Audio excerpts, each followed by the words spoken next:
Good morning students.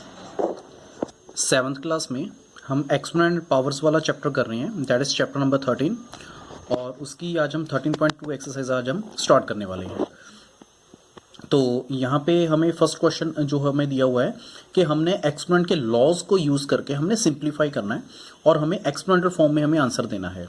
तो आपको जैसे पता ही है कि अगर फर्स्ट क्वेश्चन के अकॉर्डिंग अगर हम देखें कि अगर बेस सेम हो तो पावर्स जो होती है और मल्टीप्लाई में हो तो पावर्स को क्या होती हैं, हमेशा प्लस हो जाती हैं। तो यहाँ पे देखेंगे 3 की पावर 2 है मल्टीप्लाई 3 की पावर 4 और 3 की पावर 8। तो बेस सेम है तो पावर्स जो होंगी आपस में प्लस हो जाएंगी, 2 + 4 + 8। तो आंसर क्या आएगा 3⁻14। ऐसे ही अगर हम सेकेंड पार्ट देखें तो ये दिया हुआ है 6⁻15 डिवाइडेड बाय 6⁻10। तो हमें लॉस के अकॉर्डिंग पता है कि अगर बेस सेम हो और वो डिवाइड में हो तो पावर्स क्या हो जाती हैं, माइनस। तो आएगा 6⁻15 - 10 = 6⁻5। सिमिलरली हमें थर्ड पार्ट दिया हुआ है दैट इज a³ × a²। तो बेस सेम है तो पावर्स को क्या करेंगे हम, प्लस। तो 3 + 2 a² क्या आएगा हमारे पास 5 आ जाएगा। सिमिलरली फोर्थ पार्ट है जैसे 7⁻x और 7⁻2। तो बेस सेम है तो पावर्स ऐड होगी तो क्या आएगा आपके पास answer x + 2। Now next fifth part है। तो हमें दिया हुआ है कि 5 का स्क्वायर है, ब्रैकेट के बाहर जो है पावर 3 है, आगे डिवाइड बाय 5⁻3 है। तो ब्रैकेट का आपको पता ही है कि ब्रैकेट का मीनिंग होता है कि पावर्स को हम क्या करेंगे, मल्टीप्लाई। तो 5 की पावर हो जाएगा 2 × 3 डिवाइड बाय 5⁻3। तो मल्टीप्लाई किया 5⁻6 डिवाइडेड बाय 5⁻3। तो बेस सेम है डिवाइड में है तो पावर्स क्या हो जाएगी, माइनस। तो 6 - 3 = 5⁻3 आ जाएगा। नेक्स्ट हमारे पास है जैसे 2⁻5 × 5⁻5। तो स्टूडेंट्स यहाँ पे आप याद रखना कि अगर पावर सेम है तो बेस लेकिन डिफरेंट है, तो मल्टीप्लाई में है तो बेस दोनों आपस में क्या हो जाएंगे, मल्टीप्लाई, और पावर उनकी कॉमन आ जाएगी तो 5 आ जाएगा। तो 2 × 5 दैट इज 10⁻5 आ जाएगा। सिमिलरली a⁻4 है और b⁻4 है। तो यहाँ पे पावर सेम है, बेस डिफरेंट है तो आएगा a × b⁻4। 3⁻4 और ब्रैकेट के बाहर क्या है 3। तो ब्रैकेट का मीनिंग क्या है, पावर्स को हमने मल्टीप्लाई करना है। सो 4 3 दैट इज इक्वल टू 3⁻12 आ जाएगा। सिमिलरली हमारे पास जो इसका जो पार्ट है, नाइन्थ पार्ट है, तो दैट इज के x 2⁻20 डिवाइडेड बाय 2⁻15 मल्टीप्लाई बाहर है 2 × 3। तो डिवाइड में है, बेस सेम है तो पावर्स माइनस हो जाएंगी। सो 20 - 15 2 क्या आ जाएगा हमारे पास 5 आ जाएगा, multiply 2⁻3। After that base same है, मल्टीप्लाई है तो पावर्स क्या हो जाएंगी, आपस में प्लस हो जाएंगी। तो 2⁸ आ जाएगा। आई होप आपको ये पॉइंट समझ आ गए होंगे कि कैसे आपने क्वेश्चन सॉल्व करने और आप इसके रिमेनिंग पार्ट्स भी सॉल्व खुद कर सकते हो। नेक्स्ट हमारे पास जो सेकंड क्वेश्चन है वो हमें सिंप्लीफाई ही करना है, लेकिन थोड़े से अलग टाइप के क्वेश्चंस हैं। जैसे मैं दिया हुआ है 2⁻3 3⁻4 × 4/3 × 32। तो स्टूडेंट्स आपने हमेशा क्या करना है, सबको पहले तो पावर नोटेशन में लिखना है। जैसे यहाँ पे 4 है तो 4 क्या आएगा 2⁻2 आ जाएगा। 32 है तो आपको पता ही है 32 कैसे होता है 2�5, तो 32 होता है।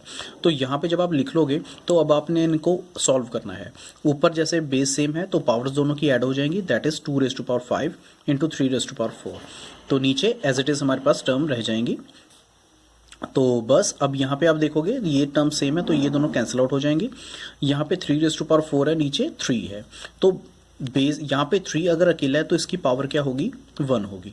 तो बेस सेम है लेकिन डिवाइड में है तो पावर्स माइनस हो जाएंगी। सो 3⁻4 क्या आ जाएगा हमारे पास 3 आ जाएगा।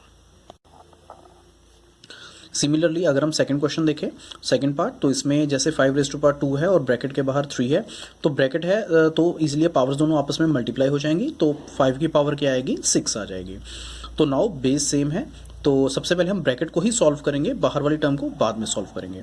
तो यहाँ पे बेस सेम है, मल्टीप्लाई में है तो पावर्स दोनों क्या हो जाएंगी ऐड। So 5⁻10 divided by 5⁻7। तो डिवाइड में है तो बेस सेम है तो पावर्स क्या हो जाएंगी माइनस। 10 - 7 = हमारे पास आंसर आएगा 3। ऐसे ही थर्ड पार्ट में दिया हुआ है जैसे 25⁻4 है और डिवाइड बाय 5⁻3 है। तो 25 को हम लिखेंगे 5 स्क्वायर तो 5 स्क्वायर है, तो ऊपर ब्रैकेट है और बाहर 4 है, तो ब्रैकेट के साथ दोनों को पावर्स को क्या करेंगे हम आपस में multiply. So 5 raise to power 8 and 5 raise to power 3। After that divide है तो पावर माइनस हो जाएंगी, तो 5 रेज़ टू पावर 5 आ जाएगा। नेक्स्ट फोर्थ पार्ट में ये देखिए आपके पास टर्म्स हैं, तो हम 7 को हम ब्रेक नहीं कर सकते, ना ही 11 को ना, लेकिन हम 21 को ब्रेक कर सकते हैं। तो 21 कैसे आएगा, 7 इंटू 3, तो 7 इंटू 3 आ जाएगा। तो अब हम यहाँ पे क्या करेंगे, हम इसे सॉल्व करेंगे। जैसे 11 की पावर 8 है और 11 की पावर 3 दोनों बेस सेम है लेकिन डिवाइड में है, तो सॉल्व होके 11 की पावर 5 आ जाएंगे, माइनस हो गए। यहाँ पे 3 जो है वो आपस में कैंसिल आउट हो जाएगा, और यहाँ पे 7 स्क्वायर है, नीचे 7 है, तो ये इसकी कटिंग हो जाएगी, तो ओनली 1 7 रह जाएगा। नेक्स्ट सिमिलरली जो फिफ्थ पार्ट है ये आप अपने आप ट्राई कर सकते हो, बहुत ही इजी क्वेश्चन है। नेक्स्ट सिक्स पार्ट है, तो आपको पता होगा कि किसी भी टर्म का अगर पावर 0 है तो उसकी वैल्यू हमेशा 1 होती है। तो यहाँ पे दिया हुआ है 2 raise to power 0 plus 3 raise to power 0 plus 4 raise to power 0, तो इसकी वैल्यूज़ क्या आएंगी, 1 plus 1 plus 1 that is equals to 3। लेकिन नेक्स्ट टर्म में क्या है, ये मल्टीप्लाइज की फॉर्म में है, तो यहाँ पे 2 की पावर 0 दैट इज़ 1, मल्टीप्लाई फिर 1 आएगी, फिर मल्टीप्लाई 1, और जब आप तीनों को मल्टीप्लाई करोगे तो आंसर हमारे पास 1 ही आएगा। सिमिलरली एट्थ पार्ट है, तो यहाँ पे दिया हुआ है 3 raise to power 0 plus 2 raise to power 0 bracket और मल्टीप्लाई 5 रेज़ टू पावर 0।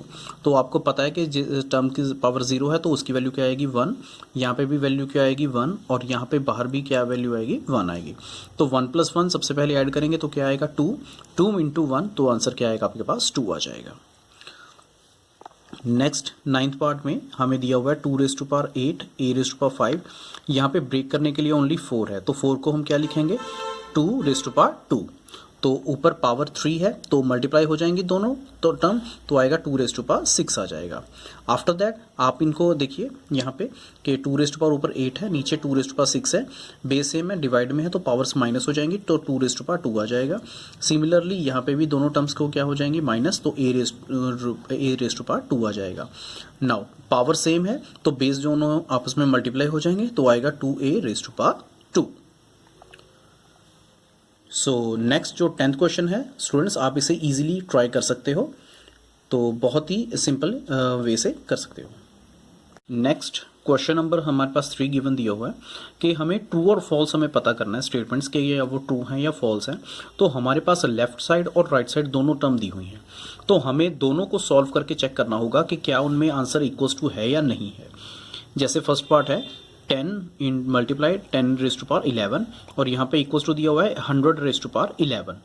तो यहाँ पे आपको पता है बेस सेम है, 10 अकेला है तो इसकी पावर क्या होगी 1, तो बेस सेम है तो पावर्स आपस में क्या हो जाएंगे प्लस, तो 10 रेज़ टू पावर 12 आ जाएगा। सिमिलरली 100 है, 100 को क्या लिखेंगे 10 रेज़ टू पावर 2 ब्रैकेट और ऊपर 11 आएगा। ब्रैकेट का मीनिंग आपको पता है कि पावर्स आपस में मल्टीप्लाई हो जाएंगी, तो मल्टीप्लाई होके क्या आ जाएगा 10 रेज़ टू पावर 22। लेकिन यहाँ पे 10 रेज़ टू पावर क्या है 12, तो ये दोनों इक्वल नहीं हो सकते। So left hand side is not equals to right hand side. So ऐसे ही स्टूडेंट्स आप इसके बाकी पार्ट्स भी अब सॉल्व करोगे तो आपको पता चल जाएगा कौन सी टर्म ट्रू है और कौन सी फॉल्स है। नेक्स्ट क्वेश्चन नंबर 4 है कि हमें प्राइम फैक्टर्स हमें पता करने हैं इन एक्सपोनेंट फॉर्म में। तो यहाँ पे आपको दो टर्म्स दी होंगी, जैसे एक 108 है और 192 है, तो आपने क्या करना है दोनों टर्म्स का आपने एलसीएम फाइंड आउट करना है। आफ्टर दैट, और याद रखना एलसीएम जो है आपने प्राइम नंबर्स के साथ ही फाइंड आउट करना है। तो जब आप इन्हें फाइंड आउट कर लोगे तब हम इन्हें आपस में इनके ये जो प्राइम नंबर्स हैं इनको हम आपस में क्या करेंगे मल्टीप्लाई करेंगे। देन आप यहाँ पे देखोगे जैसे 108 है तो 108 के जो फैक्टर्स है उसे हम एक ब्रैकेट में लिखेंगे, मल्टीप्लाई 192 है तो उसके जो फैक्टर्स हैं उसे हम सेकंड ब्रैकेट में रखेंगे। आफ्टर दैट अब आप देखिए यहाँ पे 2 कितनी बार है आप काउंट कीजिए, यहाँ पे 2 टाइम्स है तो आएगा 2 का स्क्वायर, मल्टीप्लाई 3 टाइम्स है तो आएगा 3 का क्यूब, मल्टीप्लाई तो अब हम इस ब्रैकेट में देखेंगे तो 2 कितने टाइम्स आ रहा है 6 टाइम्स, तो 2 रेज़ टू पावर 6 मल्टीप्लाई 3 कितनी बार है 1 टाइम है तो 3 रेज़ टू पावर 1 आ जाएगा। आफ्टर दैट बेस सेम है तो आप पावर्स क्या होंगी आपस में ऐड हो जाएंगी, सो आएगा 2 रेज़ टू पावर 8 और इन दोनों को सॉल्व करोगे तो आएगा 3 रेज़ टू पावर 4 आएगा। सो आई होप स्टूडेंट्स आपको ये क्वेश्चन समझ आ गया होगा और आप इसी तरह आप इसके बाकी रिमेनिंग जो पार्ट्स हैं उसे भी आप इजीली सॉल्व कर सकते हो। तो लास्ट इस एक्सरसाइज का क्वेश्चन नंबर 5 है, ये सेम ऐसे ही है जैसे हमने पहले सिंप्लीफाई किया था। तो यहाँ पे जैसे दिया हुआ है 2⁵ है और ब्रैकेट ऊपर पावर 2 है, मल्टीप्लाई 7⁵3। तो यहाँ पे जैसे 8 है तो 8 को आपको ब्रेक करना पड़ेगा। तो 8 क्या होगा 2⁵3, यहाँ पे ब्रैकेट है तो पावर्स आपस में मल्टीप्लाई हो जाएंगी तो आएगा 2⁻10, बाकी टर्म्स एज इट इज़। तो अब आप देखोगे कि यहाँ पे 2⁻10 है तो यहाँ पे बस इसे सॉल्व करना है तो आएगा 2�9। तो यहाँ पे 7 और यहाँ पे की पावर 3 और यहाँ पे 7 है। तो मुझे नहीं लगता कि इसके बाद आपको बताने की ज़रूरत पड़ेगी कि इसका आंसर क्या आएगा, आप इसे ईजिली सॉल्व कर सकते हो। सेकंड पार्ट में आपको दिया हुआ है जैसे यहाँ पे 25 है, यहाँ पे 5² है, t8 है और यहाँ पे 10 है। तो ब्रेक करने के लिए ये दोनों टर्म्स हैं। तो 25 को हम क्या लिखेंगे 5⁻2 और 10 को हम क्या लिखेंगे 2 × 5 की पावर 3, क्योंकि यहाँ पे 10 की पावर 3 है तो 2 × 5 दोनों की पावर 3 आ जाएगी। आफ्टर दैट जब आप इसे सॉल्व करोगे तो ऊपर आएगा 5⁻4, नीचे आएगा 2 की पावर 3, क्योंकि हम पावर को दोनों के साथ अलग अलग कर देंगे, और 5⁻3 × t⁻4। आफ्टर दैट आप इन्हें सॉल्व कीजिए तो आपके पास ये वाला आंसर आ जाएगा। नाउ जो इसका थर्ड पार्ट है, यहाँ पे हमें दिया हुआ है 3⁵5, 10⁵5, 25, 5 और 6। तो यहाँ पे ब्रेक करने वाली 3 टर्म्स है, जैसे 10 है, 25 है और 6 है, क्योंकि 3 और 5 को तो हम ब्रेक कर नहीं सकते, these are the prime numbers. तो यहाँ पे आएगा हमारे पास जैसे 10 है तो 10 को लिखेंगे 2 × 5⁵5, 25 को लिखेंगे 5² और 6 को लिखेंगे 3 × 2⁵5। नाउ अब आपने पावर्स को क्या करना है अलग अलग कर देना है। यहाँ पे 2 क्या आ जाएगा 5 और 5⁵5 आ जाएगा। सिमिलरली यहाँ नीचे क्या आएगा 3⁵5 और 2⁵5 आ जाएगा। बस अब आपने क्या करना है इन्हें कंबाइन करना है। तो आपके पास क्या आएगा ऊपर 3⁵5, 2⁵5 और 5⁵7, नीचे आपके पास आएगा 3⁵5, 2⁵5 और 5⁵7। तो अब देखोगे ये तीनों टर्म्स जो हैं that is equal to above terms, तो तीनों कैंसिल हो जाएंगे तो आपके पास आंसर क्या आएगा 1 आएगा। आई होप आपको ये एक्सरसाइज समझ आ गई होगी और आप इजीली इन क्वेश्चंस को ट्राई कर सकते हो। Best of luck, have a nice day.